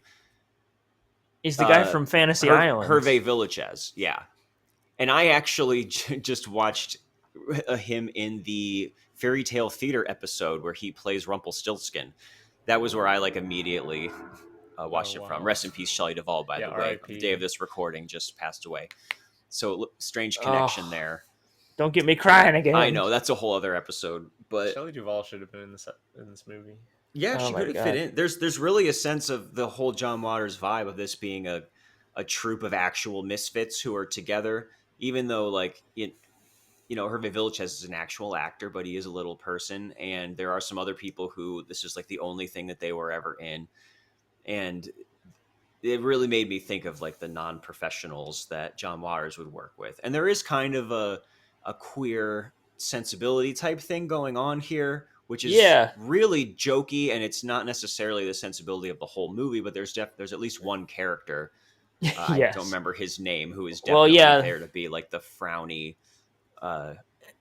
gay guy that's always being made fun of. Squeeze It is his name. Who was he was a co-writer on the movie, and he plays two different characters. One is he's playing a girl, and the other one is this like gay boy who is also sometimes called Chicken Boy. He has like, is that a dream? I don't even know what that is, but there's a crazy scene where he's like, his mom comes in drunk with a guy and is like, "You want to see Chicken Boy? You gotta see Chicken Boy." And then they walk in and make him squawk like a chicken boy. But I mean that, yeah. And I don't know. I agree with Mark about the John Waters, and that is a feature for me here in both John Waters and this. That this feels, I like it when it feels like it's a real group of friends making something. Yeah. So I also am more prone to give some credit and give some slack to it being, I don't know, I get caught up in the energy, sort of. Like, at worst it can feel like a joke that you're not in on, but at best it does feel like you're invited to a party and you're getting to know this weird group that actually really cares about each other and really wants to make something together. Yeah, it does, like, I don't know, I'm curious like how much of this like is inspired by like their actual like experience as like a theater troupe, because I guess the Mystic Knights of Oingo Boingo had been active for like several years before making this movie. um and I know that not everyone in this movie was part of that troupe, but it does have the feeling of, like, I mean, the Monty Python is another like good touch point, because like these are folks who have like worked with each other and like have kind of like a stable of like actors and like styles that like mix in weird interesting ways, and but that always feel like that they're all kind of like yucking it up together. But yeah, I do feel like the camaraderie and like the kind of warmth of the strangeness like made it go down a little bit easier, because I mean, there's a lot of this movie that's just like a lot. There's an Yeah. aggressiveness to it that Yep. I think modern viewers might liken it more to something like Tim and Eric Awesome Show, Yeah. where it's almost like they wouldn't call it anti-comedy back then, but something where the point is more to have somebody randomly cut off someone's ear and eat it, or vomit in somebody's lap, or spit on them in a trash can, and or deliberately deliver lines in a really flat, like, affect, or tell a joke that's not funny. And it's almost like with Tim and Eric, where it plays better to me in like clips. Like, I could see this movie being processed entirely through YouTube, where here's like the alphabet song, sequence that you could just totally watch out of context and it would be just as silly. And you could do that with so many different sequences in this movie. And Yeah. for It's me, sketchy. exactly. And for me, putting it all together, into essentially a feature length movie is where it can start to get a little punishing or wearying, because it's just like, it's so much, it's such a loud noise, level the entire time. And Right. also, I'm not a big fan of early John Waters films, so that's already kind of striking out for me. But that's why what I liked most was when they had the animation, or some of the really crazy visuals, like the fucking guy who's like this almost nude candelabra man who's hanging over the table, like holding candlesticks just in the Yes. background One of of my scenes. favorite things in here. Incredible images. Yeah. But the songs, let's talk about the music though, because we brought up Sparks, and a lot of these songs are also kind of aggressively off-putting. Like, one's trying to sound like a very old-timey, like 30s or 40s radio song. A lot Other of it ones is like I was really are caught off lots of guard by like chanting. that. Mm-hmm. I I know love the alphabet song is hilarious. I think it's on YouTube. You can look it up, and it's just, yeah, it would be worth it just to watch that, because I just love that. Just go through all the alphabets, and then I love when they get to squeeze it, and it's just Oh, like he's doing the Minnie G the is, Moocher. yeah, no, it's alphabet song. He's like, G is Oh. gay, gay, gay, gay, gay, gay. Oh. It's like one of my favorite little bits, because it's just like his whole character is just being gay pretty much in the movie. And this But, classroom is like, there's a corner of pimps, more pimps, or some, or or gangsters or something, is kind of how they're portrayed. There's a machine gun fight. Hitler's there, yeah, in the Teacher's a guy in classroom. drag. You're right, yeah, a Hitler. lot of the songs kind of fall flat. They're not they don't really stand out, but I do love one of them, which is the La Brea Tar Pit song. It's just kind of a weird one-off where the dad character that you kind of don't care about goes to work, and it's kind of this like jaunty, great dance number that they do, or it's like Pico Wessopovita, Pico Wessopovita. He's like they're just saying random like cities, like like suburbs of LA basically, and just those different spots in LA. I just The love weird that thing song. It's just that there's a weird, like, the musical identity of this movie is so weird, because like I said, like, before coming into this movie I knew Oingo Boingo as like the kind of new wave band, um and then like this movie opens with like a song that like the Forbidden Zone, which feels like, okay, if you like rewound the clock like 7 or 8 years from a new wave band, this sounds like what it would be. But Mm-hmm. then like there's so much of this movie that is like grounded in, like you guys mentioned, like the like 1930s like jazz pop, like sort of like stuff, but like filtered through the sensibilities of this movie. And I think that that's really like just it's so strange. I think it kind of fits with like the Fleischer Studios like references and things like that, but also like some of the stuff like they start just like transforming um like the jazz standards into just like bizarre stuff like I kind of interrupted you earlier and mentioned the Minnie the Moocher sequence. Oh yeah, that's what um you're saying. Hmm. yeah, which is, you know, obviously like a Cab Calloway song that's like really iconic, but then like in the movie they're like changing the lyrics to it To be about um the plot, yeah, to be Satan is about the singing it. plot, but it's still like a jazz song from like the 30s or whenever Minnie the Moocher was made.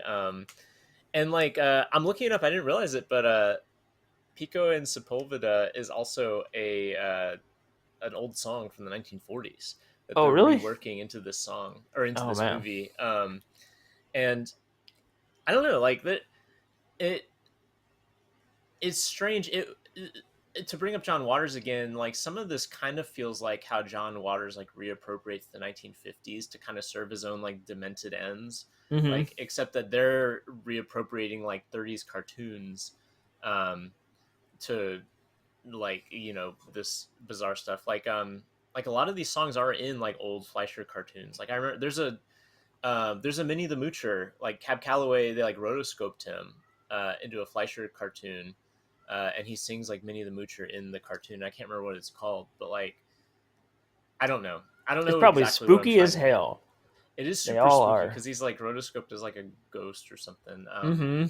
But well, I don't really know what I'm trying to say about that, except that it was really difficult to like figure out like what's trying to go on, like what's supposed to be going on with with the music, which I guess fits the rest of the movie because the rest of the movie is just like really hard to it's hard to settle into the groove of this movie Well, because that's why again I there's just prefer the black and white version. I think it reiterates that more.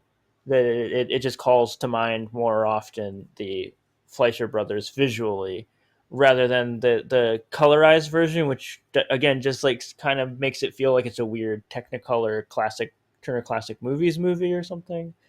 Um, yeah, Yeah, I yeah, agree. The black I and white guess. is a much better way to go with this. Like, I immediately was more comfortable with the movie when I switched over to doing it that way because it does give it this like a little of a dreamier kind of feel. And if you were to be really generous, maybe like even a Guy Madden movie when he gets really silly. yeah, yeah, Um, Especially actually the Forbidden Room, which that's kind of a similar title. Like yes, has some really silly little bits, like sketches in it that I think at best this can sometimes resemble. And especially like I was thinking of the Sparks song that's in that movie, the where Derriere they're like, song. yeah, is that the one where they're like a little off the top, a little off Yep, the top, where they're like cutting a These- little bit of his like brain out? Yeah, yep, they do like that, and then they're talking about cutting off a butt too, and another one. I don't know. They're yeah. cutting off a bunch of things. So I think yeah, that only helps.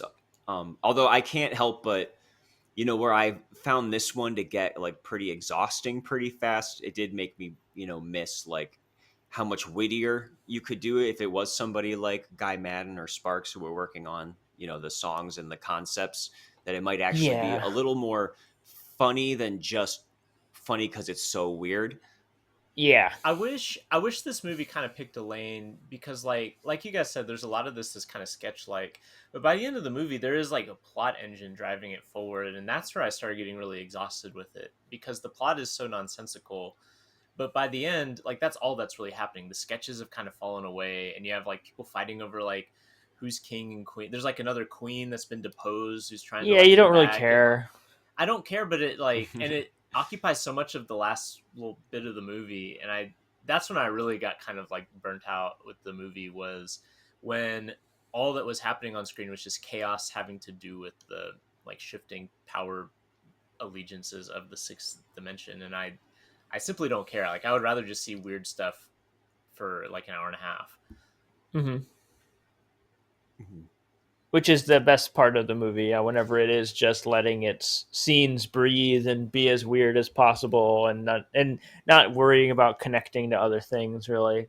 But at a certain point, yeah, you can kind of turn at best. Like the best thing to do is probably kind of have it as a more of a background item. Like I don't know, just like some Yeah. chaos in the background for you. Because yeah, I don't know. There's not a lot to follow as far as like, oh, there's like some kind of dramatic arc here. Not that anyone's asking it to be or they ever expected it to have that. It is just weird once it actually starts to try and do that. It feels like the obligation to still be a story, obligation to still be a movie, Right. in You a know, traditional sense.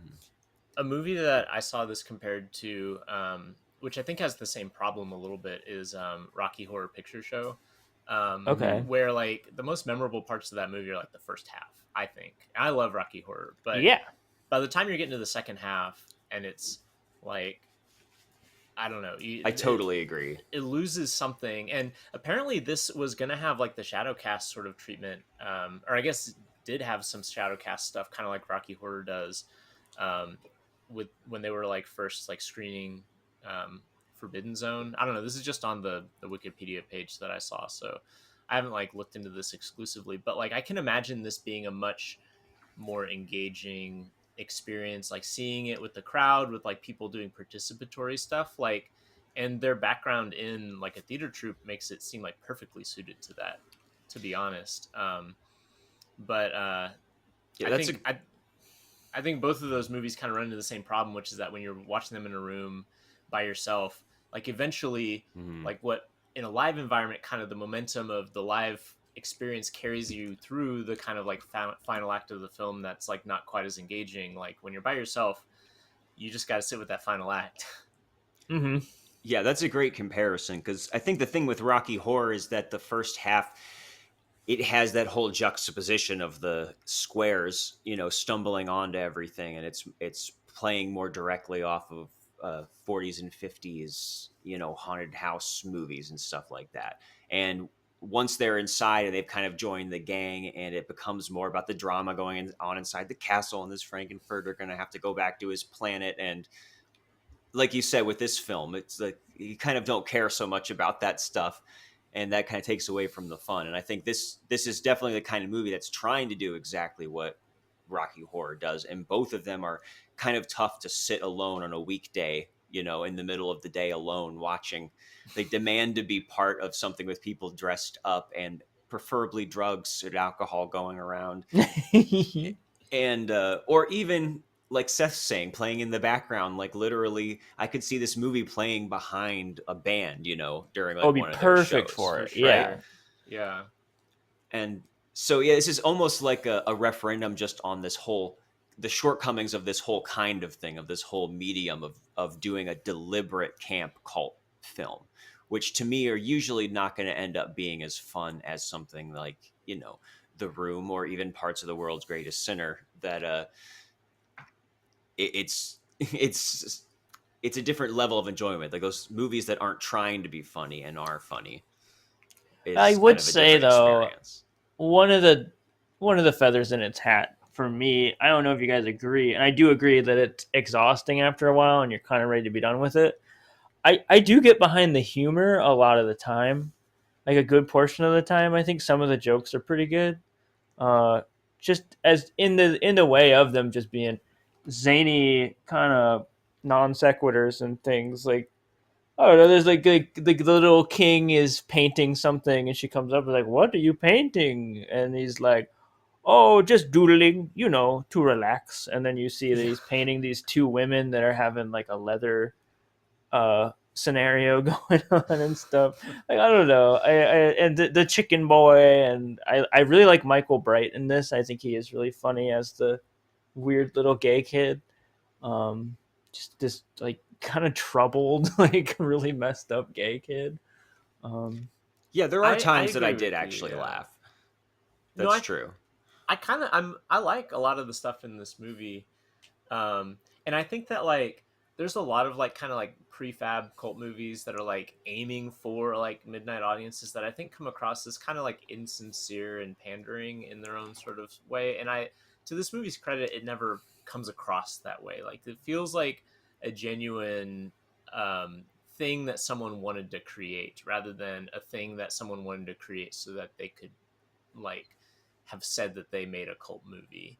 You know, like I I don't ever get the impression that like if these folks were left to their own devices, they would have done something different, right? Like they're not Yeah. playing to an audience here, which I think is like to its real credit. Like, and maybe the fact that it gets tedious by the end of me is because they're just having such a good time with each other that they don't care about Right. the audience Oh, as kind of much, which I left think out. is kind of charming. But Yeah, it's not calculating as as far as trying to have that appeal. I mean, it's Mhm. proud to be what it is, and it is, it's trying to be funny in a particular way, but it doesn't feel like cynical or winking or anything. yeah, absolutely. It's in its own way, it's a very like sincere movie. Sure, and one that's like the last one is very much a one-off. I guess I didn't really look to see what else the director had done. Uh, Not a whole lot. There's one other weird movie I think looks kind of similar. Um, and then, but I will say, I don't know why I'm so hung up on Michael Bright, the weird gay character in this. I just liked his look, and I looked him up, and it does look like he went on to direct a notorious movie that is on our list that we might do for Unwatchables someday. Tiptoes with Matthew McConaughey. Uh, Oh my god, he directed that? he went on to direct that, yeah, which was definitely the end of his career. That's the Gary Oldman playing a little person. Yes, he plays a little person. Oh my god, I just watched the trailer for that for like the 10th time, like literally a couple weeks ago. I cannot believe that movie exists. It's the Somebody come most on and insane do it. trailer I've ever seen in my life. It's nuts, yeah. What a weird like 6 degrees of separation. Yeah, for real. I had no Yeah. idea that connection. Wow. Anyone who's listening now, like just Google Tiptoes. Literally, seriously, watch the trailer. You won't believe it. And it's real. It's such a real movie. I haven't seen the whole movie actually, but I'm afraid it'd be disappointing. It is the end of his Wikipedia page. So, well, let's get our final thoughts in about this one then. It's a very different beast from our other Can we do it in films. song though? You can. Why Yeah, do I go- have to do it by myself? You can't put me on the spot like Okay, that. well, you guys got to make like saxophone noises or something. That's Okay. good. That's good. Thank you. Here I That was my come, song. I'm a silly jazz Satan guy. Yeah, we didn't talk about Danny Elfman as Satan. Oh, that's right. Yeah. He does appear in this. I was waiting. I saw him. He's credited as Satan, like in the opening, and I thought waiting that's for- Richard Elfman. I think it's Danny. I got as confused. Satan, isn't Richard's the director, but no, I believe Danny is Satan. he? Yeah. So, Mr. Movie score guy. Danny Two Elfman. movies that's with right. Satan in them. Yeah, he has such a weird look. Oh man, Yeah. love Danny. So, and it is interesting in that way too to see somebody who would go on to be that iconic in film to see them Well, as this scrappy weirdo doing kind of trolling performance art.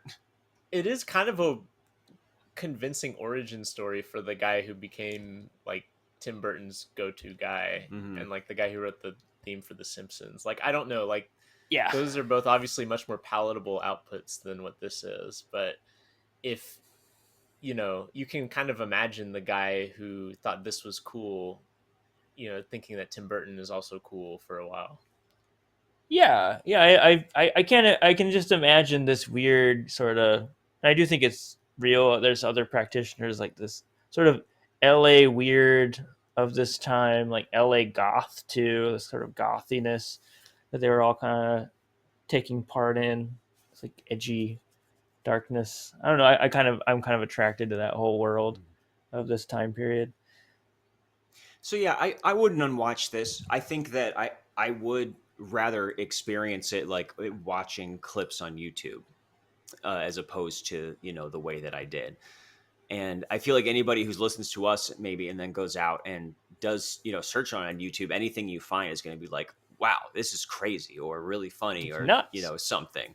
It's just, the medium of having it be a feature length movie. I'm big on kind of recognizing where things I think should be shorts. A lot of experimental films feel should be that way, where they kind of lose their effect the longer that they go on. And that was my main thing with this.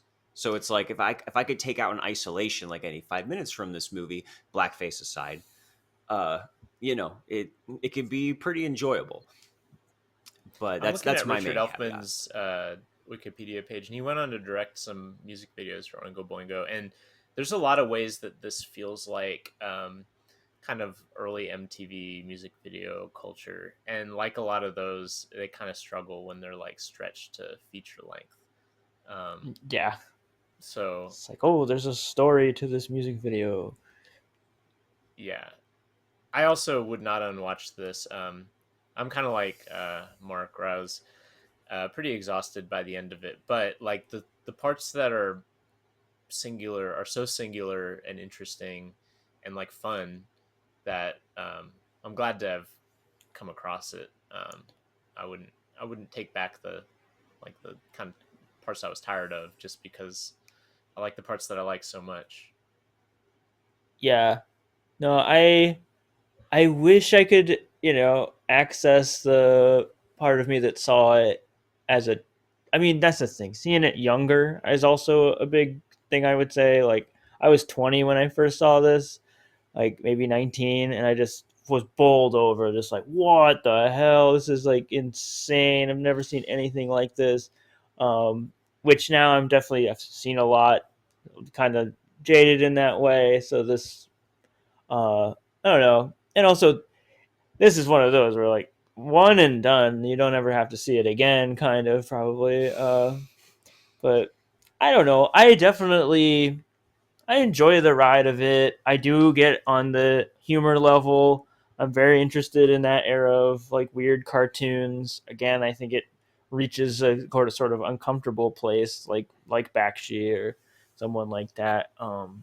But yeah, I get behind it in particular for the sheer homemadeness and the those paper sets and the non-actors and stuff, which I don't know. I make my own movies, so I just love seeing people that look like they are just normal people making movies, just having a crazy time and wanting to share it with you. And Oingo Boingo is cool, so And not unwatching. Squeeze It speaks to you He is the speaks to impression that me. I'm getting. It was probably very G is important for you gay, gay, growing gay, up. gay. Yes, he's Chicken Boy. I'm Chicken Boy. He's Chicken Boy. I'm going to We're see all how many chicken clips boy. I can pull here. Have Tony parse throughout this episode. I think it's important for people to hear. Yeah, where I just start talking about Michael Bright, the director of Tiptoes. Probably the most he's been talked about in the last, 10 years. Future Unwatchables possibility for sure. Yeah. But Michael, before we let you go, I do want to ask you a couple questions that we've been asking all of our guests. Just two big ones. For sure. And hopefully it's not putting you too much on the spot because I want to get every guest on the record to say what is your favorite film? And yes, you must choose one.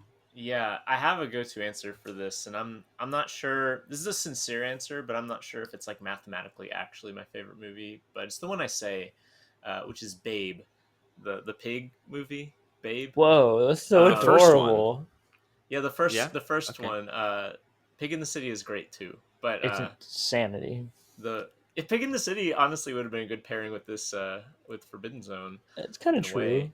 Yeah, Uh, the first one I love the first Babe. It's got like the nostalgia factor for me because I saw it in like in the theater when I was a child, but it's also really held up as an adult for me, um, as I've become aware of who George Miller is and understood his I mean, he's not the director of the first one, but I think he wrote the screenplay, and like seeing his sensibilities there is fun, and um, I just you know, by the time Farmer Hoggett is like dancing and nursing Babe back to life after you know catching a cold outside, it's really heartwarming, and you know, I love Babe. That'll That's do. that is That'll such a do. great answer. That will do, pig. Yeah, that's a very comfort movie for me. It's been a while For since I've seen real. it, but I mean, It's Yeah. also gorgeous to Yeah, Dude, look it at. is it's an amazingly golden. filmed movie. Like the technique on display in that film is incredible. I don't know if you remember, but there's the final sequence where he's like wordlessly rounding up the sheep in the show, and there's like not a spoken word like through that whole like 2 minute sequence, and it's all just like ambient like sounds from like the birds and stuff, and it's like extraordinarily striking on like a sound design level. Anyway, babe, would not unwatch it. What kind of monster would unwatch, babe? Oink. The other big question that we ask every guest that we may or may not be able to answer is Southland Tales, good or bad? We It's pared it good. down to these two questions. Wow. It's good. I I love Southland Tales, to be honest. And I had heard how bad it was for a Yay. long time before I saw it. And I saw it like kind of expecting it to be a so bad it's good sort of thing. I love Donnie Darko. Like I watched that a ton in college. And had always heard like, oh, don't watch Southland Tales. And then I finally watched it. It was like over the COVID pandemic. Like I was like at home, not knowing what was going to happen with life, and I Man, that's a watched Southland perfect time to Tales. watch it. It's It like that's was how it it was felt. Like perfect. surely this is what's about to happen. It spoke to me. And I don't know, like I really like that kind of like pensiony, like kind of bizarro conspiracy, but also really goofy sort of thing that like you don't see in movies that often, but when you do, it's always kind of special. And I feel like Southland Tales is that. I've never read any of the comics. I've never watched like the canned cut. Like I've only seen the theatrical one. And yet But somehow you can still enjoy it.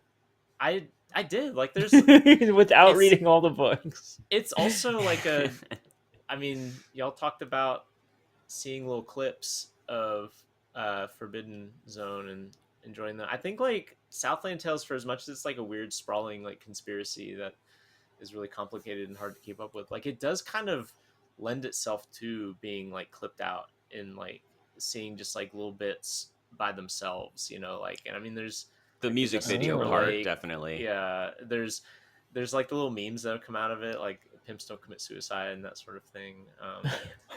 There's I don't know. I really like Southland Tales. I think it's like I feel like we need to like have a term for this because I feel like The World's Greatest Sinner fits into it too. But like it's like a mad scientist film, you know, like where like the person creating it was like just Yes.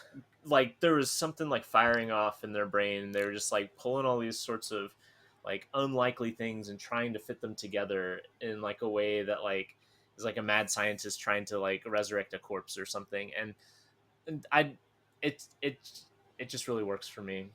I No, think I Mark do. Mark you're Man, anti that's. Southland Tales, right? Sorry, Mark. Oh yeah, he is. Oh yeah, but I mean, really, this We well, are this the yin kind of and yang. started as it was kind of first of all, it was a way to kind of rub this in Seth's face by asking this question every episode. But really, now we talk about this film like every episode, and I think that in It's that way, endless. You Seth can't stop wins. talking about it. Like it's endlessly discussable. It's amazing. Southland Tales. And I do wish there was a. Yeah, I'm glad you compared it to Sinner or something like that because I hold them in similar places, and I wish there was a better word than just so bad it's good or campy or whatever it is that's going on Disaster. there.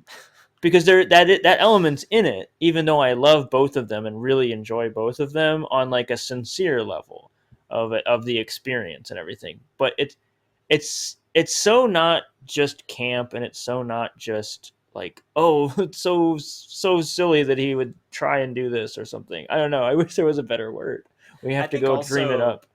like on a more sincere level, and this is true of like pension and stuff too, where like the kind of things that it's like about at its core are also like really serious and kind of resonant, you know, like it never gets less it never gets more fun and more palatable that like you know we're always on the brink of like a fascist takeover in the United States, for example, you know, Uh huh. And like, I mean, Southland Tales is really reflective of that through like the lens of like the Bush administration, and so it's kind of weirdly dated in that sense, but like on a kind of more foundational sense, it like continues to like show itself to be kind of like resonant with like kind of contemporary modes of like American politics. And I kind of feel the same way about Thomas Pynchon, even though like a lot of his like old stuff is like engaging with like Nixon and Johnson administration stuff, you know, counterculture, like 60s stuff, like that shouldn't feel still like identifiable because it was like 60 years ago or 70. But in a weird way it does. And there's like something about those sorts of like interests that, again, kind of like maybe World's Greatest Sinner, where it does feel like it's latched onto something that's like not reducible to what the movie itself is, and it feels more enduring because of that. I don't know. Well, what a relevant question this turned out to be. The third movie we will be talking about tonight is Southland Tales. That's the third Little movie every did night. Mark know. One episode was not enough for it. Nope, and here every we go. episode is enough. Look, even Richard Kelly had to write all those graphic novels and stuff, so... It's true. Tony's going to have to start fading That's us out, and I think Michael Sure. and I are going to start talking about Southland Tales. So. Well, that's a good, you know, for trying to get a tally of this with all of our guests, I have not been keeping track, but I know that the most common answer is I haven't seen it, but I think we might be tied for yes and no after that. Yeah, I was by going to this ask point. you how it's going, like... It's a lot of haven't seens, yeah. Yeah. Although one of the Hit Factory hosts that we had on did get back to me to say that to give it a yes vote if they watched it afterwards. Oh, wow. The other host has not been heard from yet, and I have a feeling that she's going to be in my corner, but we'll update everyone on that. Yeah. I'm going to pay her off. Michael, thank you again for another wonderful appearance. And yeah, it's been fun. Is there anything else you want to plug or tease for something coming up with Cinematary or anything else? Well, we'll be doing, like I mentioned at the beginning, like our Young Critics Watch Old Movies up through the end of the summer. The kind of format that we do is like we pick a film from each decade. And so I don't know when this will come out, but our next episode is on Lawrence of Arabia. So there's that. We're supposed to have a live show in Charlotte, North Carolina, to watch Repo Man in August. So that's kind of like an event that we're doing in like a theater in Charlotte. I've never been to Charlotte, so I actually don't know the name of the theaters, but I don't know. Yeah, we're doing just doing a bunch of like classics now. We had just finished before this. We did a series on Javier Bardem that I think ended up being kind of like divisive amongst us because like none of us really liked all of the movies that we picked by Javier Bardem. So if you want to hear kind of a weird series of episodes where we kind of increasingly become frustrated with our own series, so what are we doing? All right, sounds great. Check out Cinematary, the podcast, the website, and on Twitter. And remember, the moral, of course, is judge not, lest ye be judged. And this is just the beginning. Negative feedback. None of that.